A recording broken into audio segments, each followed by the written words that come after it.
Greetings everyone. Welcome to the lecture on gender and history, women and Indian history from 1500 to 1750. In this lecture, I shall be talking about several institutions related to Mughal administration and also the male agency that played a very important role in both limiting the power of women, but at the same time providing a helping hand.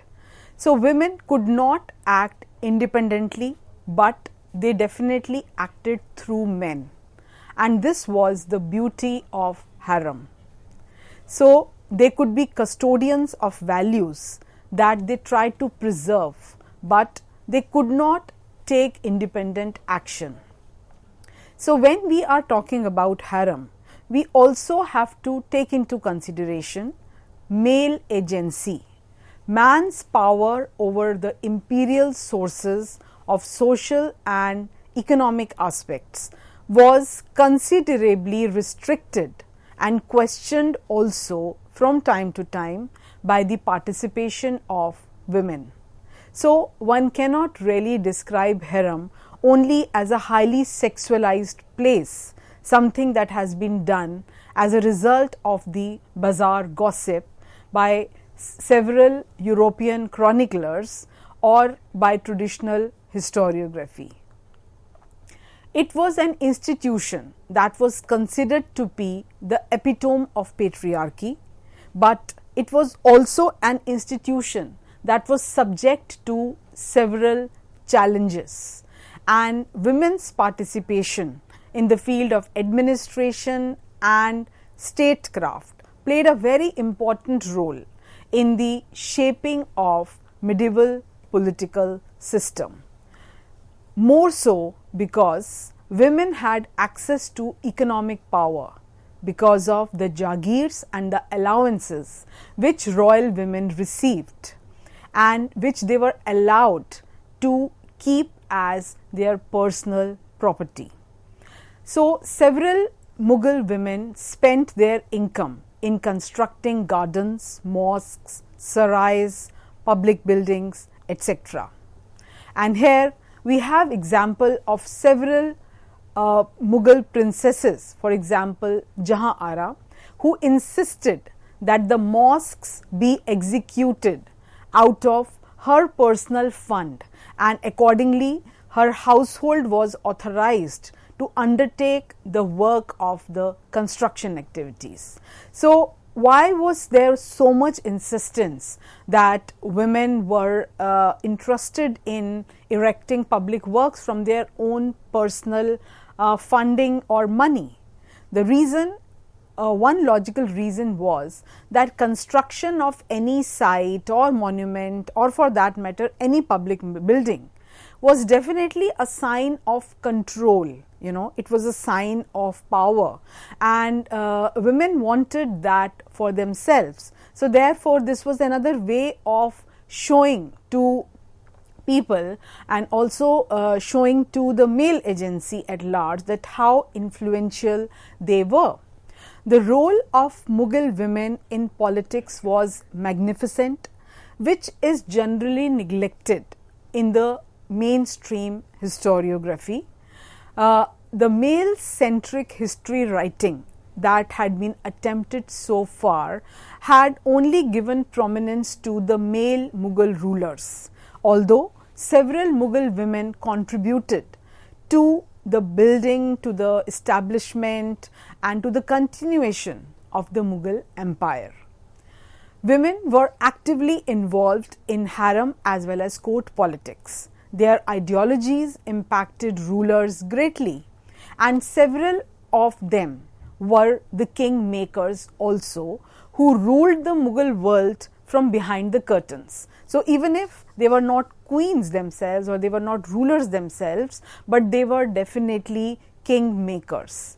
So, women, by their strong will and administrative as well as diplomatic acumen, they ruled during Mughal period both inside and outside the harem, and it is this aspect that must be taken into account. For example, we have the case of Daulat Begum, who was the maternal grandmother of Babur, who always saved Babur from several hardships of life as Babur faced constant challenges and conspiracies since his childhood. So, the death of Umar Sheikh Mirza, who was Babur's father, in 1494 CE left this 11-year-old alone and in hostile situations where his own family members became his enemy and they were desperate to oust him from his father's capital, that was Fargana.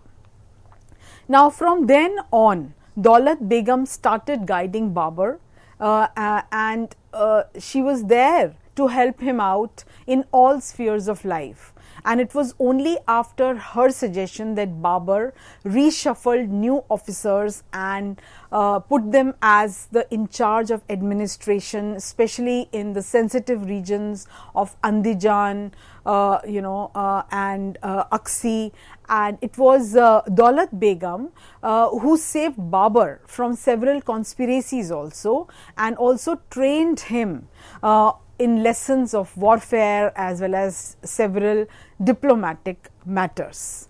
So, we can see that how Daulat Begum has hardly been discussed in the annals of history, and we are usually talking about Babur, Humayun, Akbar as great Mughal emperors, but here was a woman who played a very crucial role in saving Babur during those crucial formative years, and probably if she would not have been there, Babur would not have survived and the fate of the Mughal empire would have been questionable. As has been pointed out by Soma Mukherjee in her book titled Royal Mughal Ladies and Their Contributions. So, she has quoted Babur who said that few among women will have been my grandmother's equal for judgment and counsel. She was very wise and far-sighted, and most affairs of mine were carried through under her advice.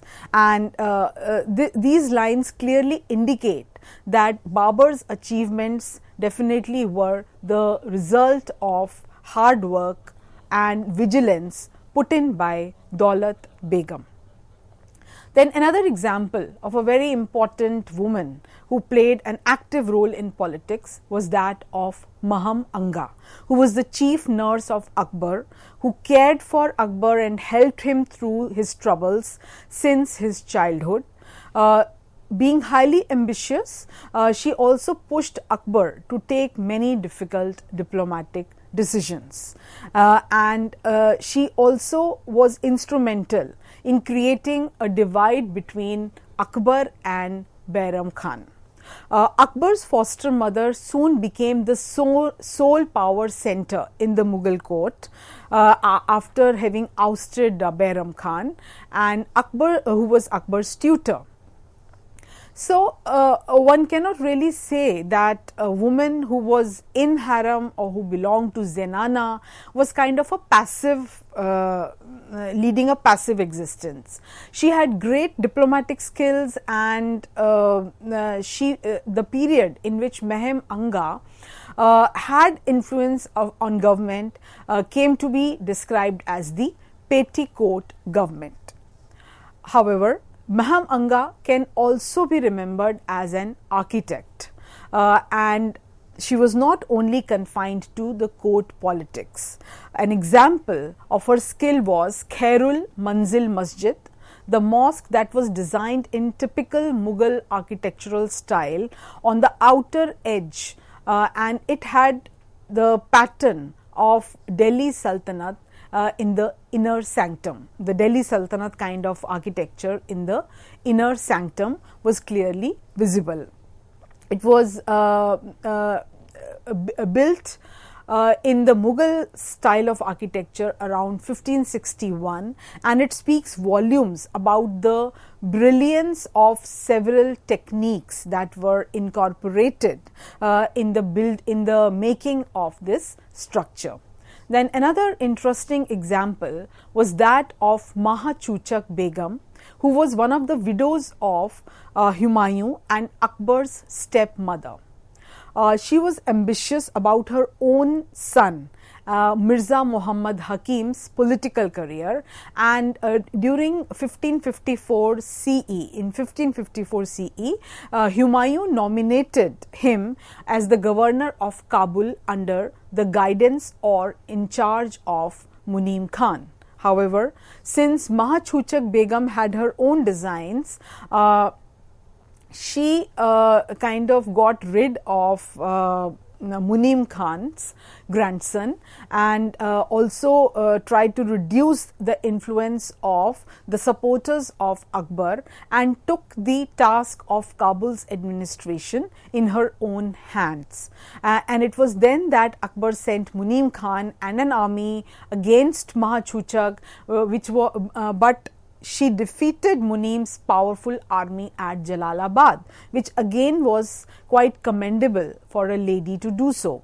She ruled Kabul with the help of his 3 trustworthy advisors. However, later on, all of them were killed by Akbar. But for a woman to take a position and to hold on to that position for even for some time is noteworthy.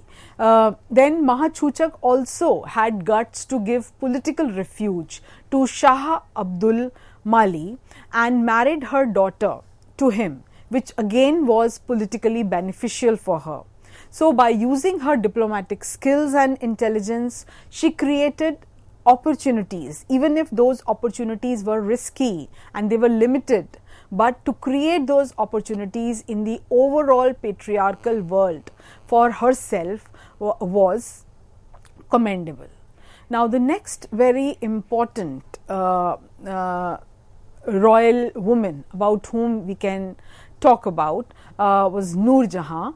A lot has been said about Noor Jahan, but the way it has been projected in the annals of history needs to be questioned. The administration, the important role that she played in administration has largely been neglected, and in fact whatever she did has been projected as if she was manipulating everything. So, the administration that was taken over by Noor Jahan was not only about becoming politically, more motivated or trying to take everything in her own hands or distributing that largesse among her own family members. It was also about taking important decisions concerning the state at a time when her husband was not available. She started appearing with the emperor in Jharokha Darshan. Her name was engraved on some of the coins, and later on even the orders of the emperor was signed by her. Soon after her marriage, Noor Jahan formed a coterie of her own called Noor Jahan's Junta, which consisted of her mother Asmat Begum, her father Itmadud-Daula, and Prince Khurram besides herself. Now, each member of this clique was capable and occupied high offices in the state, and they also played a very important role in shaping the administration. Alexander Daw, who was a perceptive observer of the Mughal court politics, has stated, "The power of woman, it is true, is sometimes exerted in the harem, but like the virtues of the magnet, it is silent and unperceived." Noor Jahan stood forth in the public. She broke through all restraints and customs and acquired power by her own address more than by the weakness of Jahangir. So, these lines clearly state that it was not because Jahangir was a weak ruler or because he was inefficient that Noor Jahan had to take over or assume the role of a ruler. Rather, the woman was so strong, she was so powerful, and she was capable that she exercised the power. It was not handed down to her on a platter, rather she deserved it, she was virtuous, and that was the real reason that why she was able to do so much. Some very interesting accounts have also been provided by scholars like Ruby Lal and Ira Mukherjee. So Ira Mukherjee, in her book Daughters of the Sun, introduces us to Mughal matriarchs who commanded great respect right from the days of Babur and Humayun. Ira Mukherjee often uses the accounts of women like Gulbadan Begum, Jahan Ara, and Mrs. Mir Hassan Ali, who was a 19th century English woman married to an Indian man, which allowed her to present a feminist take on Mughal history, furthering the great progress made by Professor Ruby Lal's pioneering work, Domesticity and Power in Early Mughal World. Ira Mukherjee chooses to look beyond the European sources as her main study material, often relying on the underutilized, much neglected Persian texts such as the accounts of Babur's daughter Gulbadan, or Akbar's out-of-favor biographer Badauni, or the writings of Shah Jahan's beloved daughter and Aurangzeb's elder sister Jahan Ara. So, what emerges when we take into account all these writings of Mughal women?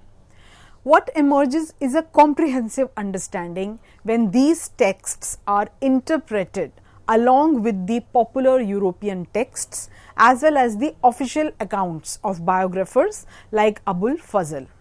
It also allows for a far more comprehensive understanding of the state of affairs during the Mughal period, whether it is in the realm of polity or economy or culture, literature, art, building activities, etc. So, out of these accounts, what emerges is the questioning of the Oriental harem. As has been pointed out by Mukherjee, the Mughal zenana, without fixation with the European fascination for the Oriental harem, needs to be undertaken. So, while the Oriental harem, the Oriental understanding of harem was some kind of a, as harem was some kind of a lurid and a fantasy land, and it was all based on bazaar gossip and sexual fantasy playing a very important role in the image of Mughal harem. However, deeper analysis shows that harem was a desexualized place. Most of the women of the Mughal harem were in fact not wives at all.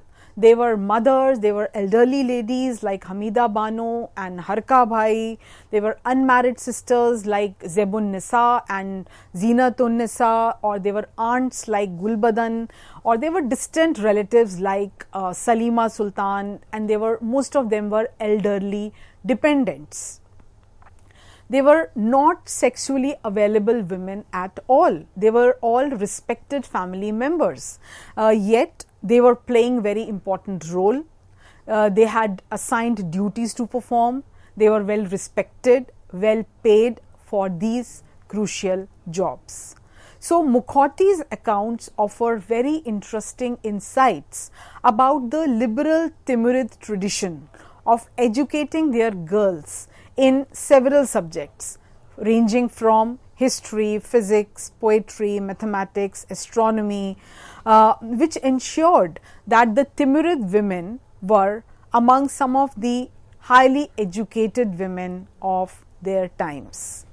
A very interesting account can be given of Khanzada Begum, who at the age of 65 rode on a horseback through 750 kilometers of icy passages, and she faced harsh weather to negotiate a deal on behalf of her nephew Humayun.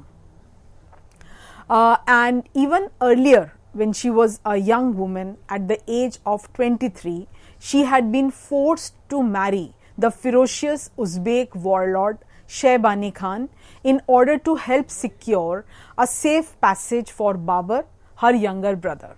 So we see women continued to play a very important diplomatic role, whether they were young or they were at the ripe age.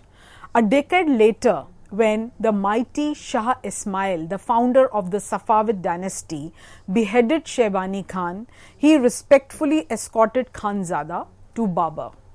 And Babur was overjoyed to reunite with his sister, and he gave a lot of respect to her, as the Mughal rulers were pragmatic about women who fell into the hands of enemies. Now, there are several other accounts in Daughters of the Sun which point towards the irrefutable influence that the Mughal women enjoyed in the royal court, whether it was Khanzada Begum, Akbar's foster mother Maham Anga, the beloved wife of Emperor Jahangir Noor Jahan, or Shah Jahan's chief consort Mumtaz Mahal, or his eldest daughter Jahan Ara. So we need to look beyond the emperors, we need to look beyond important male personalities and also incorporate the prominent role played by these women in the making of the Mughal Empire. In fact, the Europeans present at the court were quite baffled by the power and by the privileges that were enjoyed by Mughal women.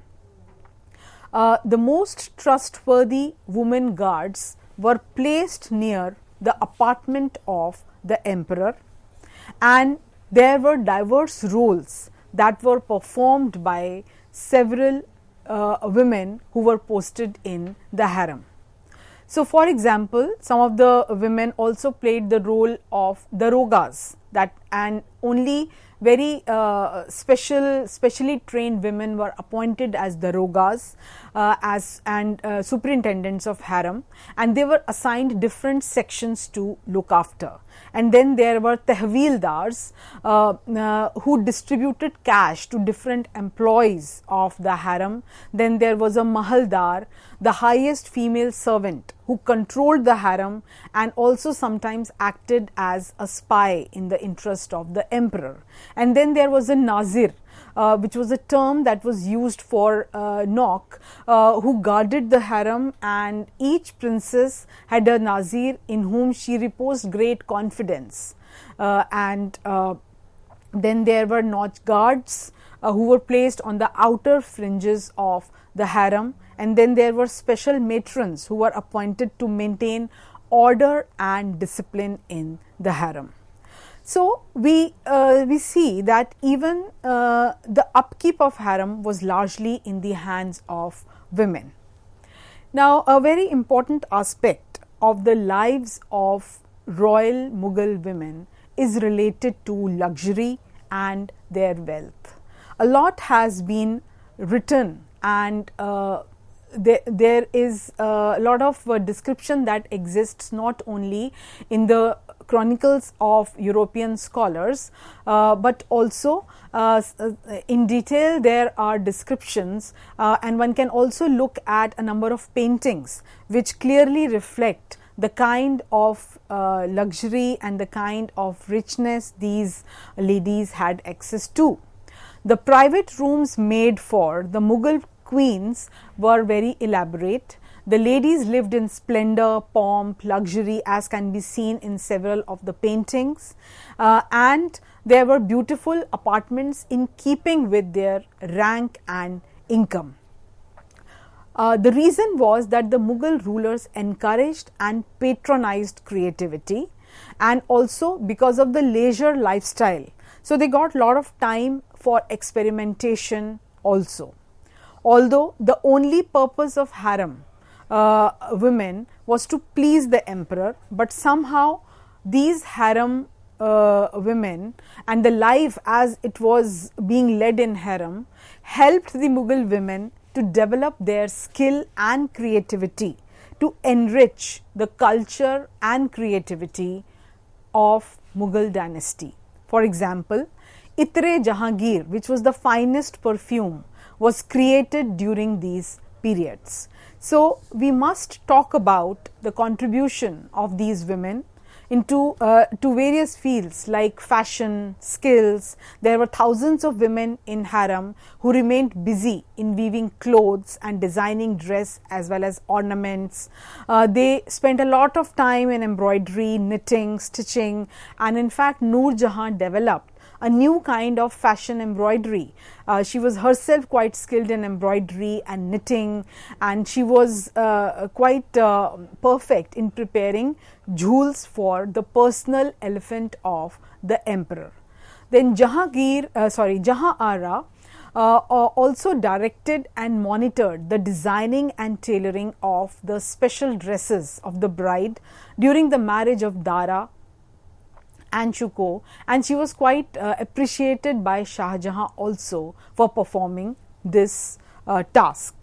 And if we talk about the dress adorned by Mughal women, then here also we see that the Muslim women during the Mughal rule, their dress was not much different as compared to men. They wore long loose jama like ribs which had full sleeves, and they opened at the front, something that was also worn by the males, and underneath an ankle length vest that was worn, and the whole ensemble was completed with a veil which covered the hair and most of the face. And truly several of Mughal women could be described as trendsetters. Many of them conducted overseas trade as they had lot of wealth and leisure time as well.